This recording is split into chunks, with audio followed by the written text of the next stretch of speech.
Ideal teaching জোনে সবাইকে স্বাগতম।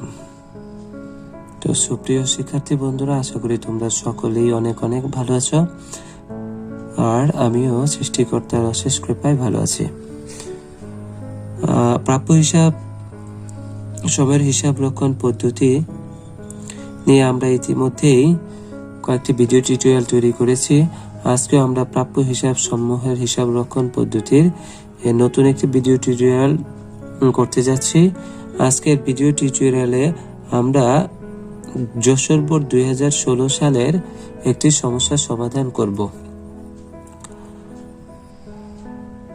আমরা অঙ্কটি প্রথমে পড়ব এবং পরবর্তীতে আমরা এটার সমস্যার সমাধান করব। তো প্রথমে আমরা অঙ্কটি পড়ছি।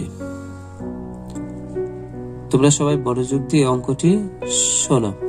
নাসরিন ট্রেডার্সের রেয়ামিল হতে নিচের তথ্যসমূহ পাওয়া গেল। লিখিত অনাদায়ী পাওনা 3000 টাকা, প্রাপ্য হিসাব 1 লক্ষ টাকা, অনাদায়ী দেনা সঞ্চিতি 5000 টাকা। সমন্বয় বলা আছে 1500 টাকা প্রাপ্য হিসাব থেকে অনাদায়ী দেনা বাবদ অবলোকন করতে হবে এবং প্রাপ্য হিসাবের অবশিষ্ট উদ্বৃত্তের উপর 5% অনাদায়ী দেনা সঞ্চিতির ব্যবস্থা করতে হবে। ক নাম্বার রিকোয়ারমেন্টে বলছে নতুন অনাদায়ী পাওনা সঞ্চিতির পরিমাণ নির্ণয় করো। খ নাম্বার নাসরিন ট্রেডার্সের বইতে প্রয়োজনীয় জাবেদা দাখিলা দাও। গ নাম্বার অনাদায়ী দেনা ও অনাদায়ী পাওনা সঞ্চিতি হিসাব তৈরি করো। এখন আমরা অঙ্কটির সমাধান করব। প্রথমে আমরা ক নাম্বারে আসি, যে নতুন অনাদায়ী পাওনা সঞ্চিতির পরিমাণ নির্ণয় করো। নতুন অনাদায়ী পাওনা সঞ্চিতি কিভাবে নির্ণয় করতে হবে দেখো। প্রথমেই প্রাপ্য হিসাব,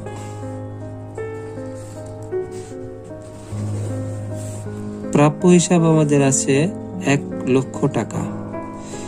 এখান থেকে বাদ দিতে হবে নতুন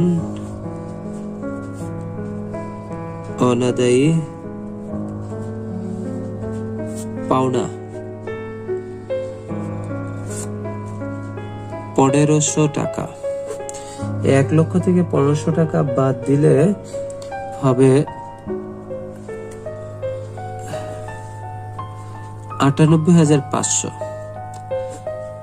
এই 98,500-র ওপর আমাদের 5% করতে হবে। তার নতুন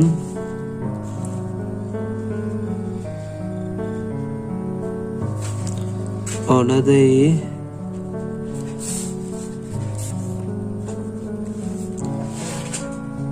পাওনা সঞ্চিতি হবে 98,500 গুণ হচ্ছে 5% সমান, আমরা ক্যালকুলেট করলে 4,925 টাকা হবে।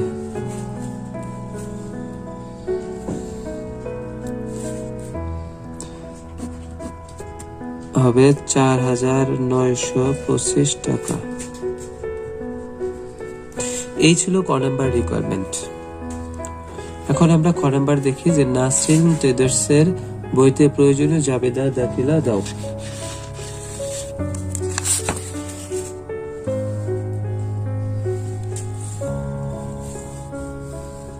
তো প্রয়োজনীয় জাবেদা দাখিলা আমরা একটি জাবেদার ঘর করেছি। প্রথমে এই লিখিত অনাদায়ী পাওনা, এটার জাবেদাটা দিতে হবে। এখানে লিখিত অনাদায়ী পাওনা 3000 টাকা, এটার জাবেদা হবে, আমরা জানি যে অনাদায়ী পাওনা সঞ্চিতি হিসাব ডেবিট টু প্রাপ্য হিসাব 3000 টাকা। কাম দিতে হবে অনাদায়ী পাওনা হিসাবভুক্ত হলো।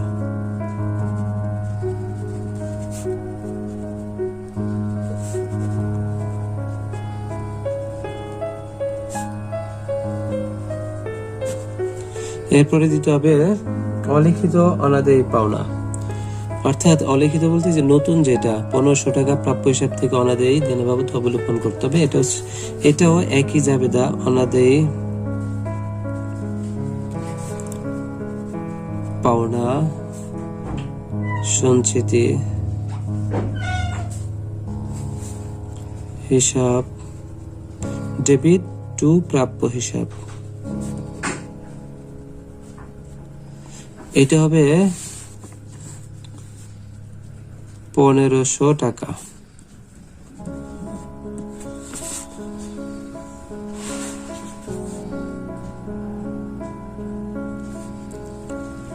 কারণ হবে অলিখিত অনাদায়ী পাওনা হিসাবভুক্ত হলো।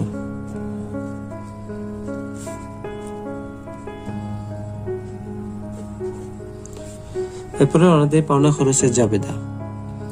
তো অনাদায়ী পাওনা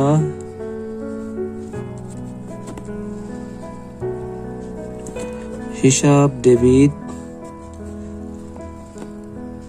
টু অনাদায়ী পাওনা সঞ্চিতি হিসাব। এটার জাবেদার যে টাকাটা হবে সেই টাকাটা আমরা একটু ওয়ার্কিং করে বের করে নিয়ে আসি। ধরো এখানে আমরা যদি বের করি,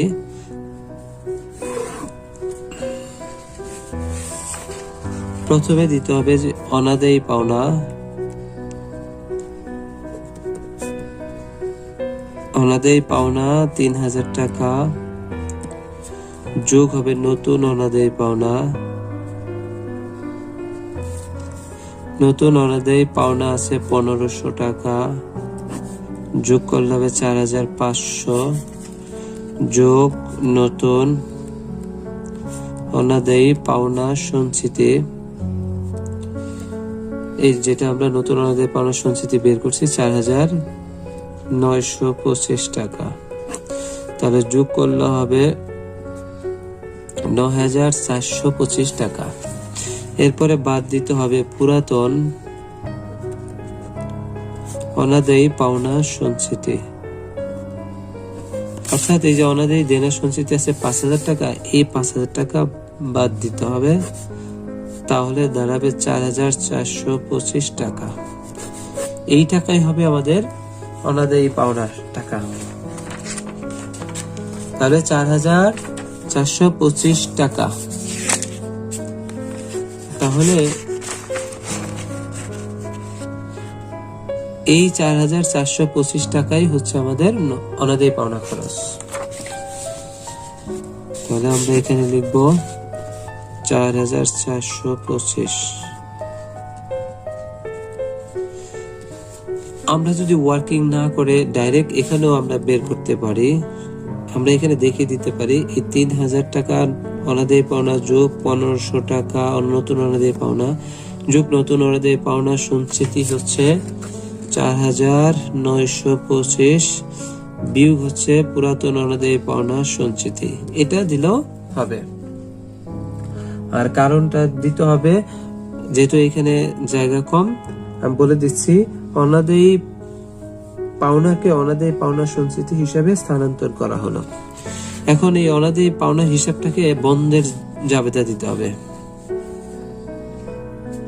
এখন এই অনাদায়ী পাওনা হিসাবের জন্য বন্ধের জাবেদা দিতে হবে।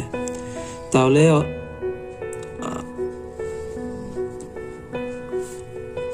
আয় বিবরণী, ডেবিট অনাদায়ী পাওনা,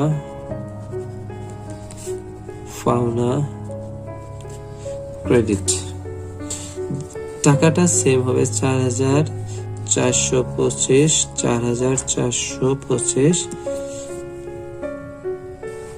এখানে হবে অনাদায়ী পাওনাকে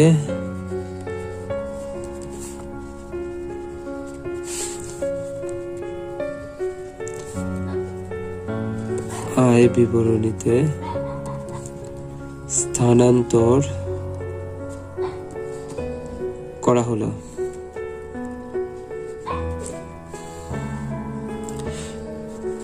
এই ছিল আমাদের খ নাম্বার রিকোয়ারমেন্ট। এখন আমরা গ নাম্বার রিকোয়ারমেন্ট করবো, অনাদায়ী দেনা হিসাব, অনাদায়ী পাওনা সঞ্চিতি হিসাব তৈরি করো।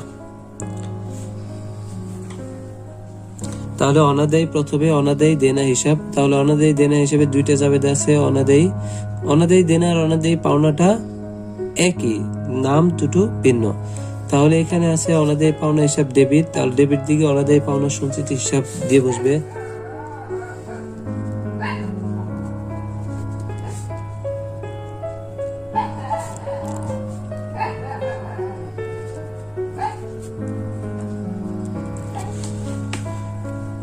অনাদায়ী পাওনা সঞ্চিত হিসাব ডেবিট দিকে 4,425, এখানে ব্যালেন্স হবে 4,425। আর এখানে যেহেতু অনাদায়ী পাওনা হিসাব ক্রেডিট দিকে আছে, তাহলে এখানে আয় বিবরণী দিয়ে ক্রেডিট দিকে বসবে 4,425, এখানে ব্যালেন্স কিচ্ছু থাকবে না।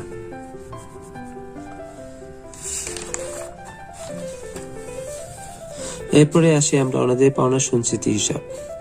অনাদায়ী পাওনা সঞ্চিতি হিসাবে আমাদের এই যে অনাদায়ী পাওনা সঞ্চিতি বা অনাদায়ী দেনা সঞ্চিতি 5,000 টাকা আছে, এইটা আমাদের ব্যালেন্স বিধি দিয়ে প্রথমে বসাতে হবে।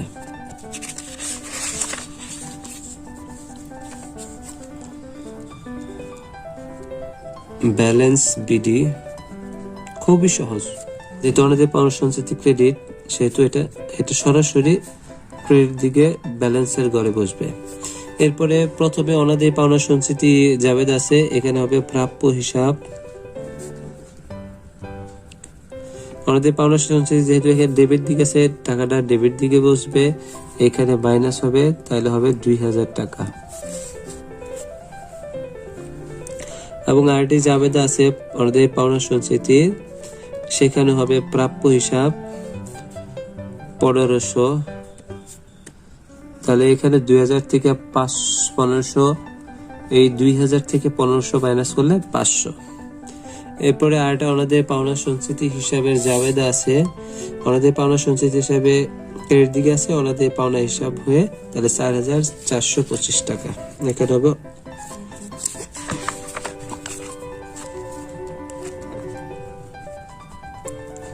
অনাদায়ী পাওনা হিসাব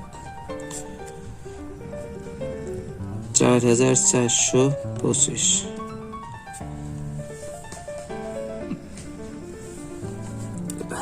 তাহলে এখানেও ক্রেডিট আছে, এখানেও আছে ক্রেডিট, তাহলে দুটো যোগ হবে, তাহলে 4,925 টাকা। তাহলে আমাদের এখানে 4,425 টাকা আর এখানে ক্রেডিট দিকে ছিল 500 টাকা, তাহলে দুটো যোগ করলে 4,925 টাকা। এইটাই হচ্ছে আমাদের ব্যালেন্স। তাহলে আশা করি তোমরা এরকম যদি অঙ্ক পরীক্ষা আসে তোমরা সহজেই অ্যান্সার করতে পারবে। আর অবশ্যই তোমরা বাসায় বেশি বেশি করে প্র্যাকটিস করবে। আর যদি না বুঝতে পারো তাহলে অবশ্যই আমাকে কমেন্ট করে জানিয়ে দেবে। তো আজকের মতো এ পর্যন্তই। সবাই ভালো থাকবে, সুস্থ থাকবে। ধন্যবাদ সবাইকে।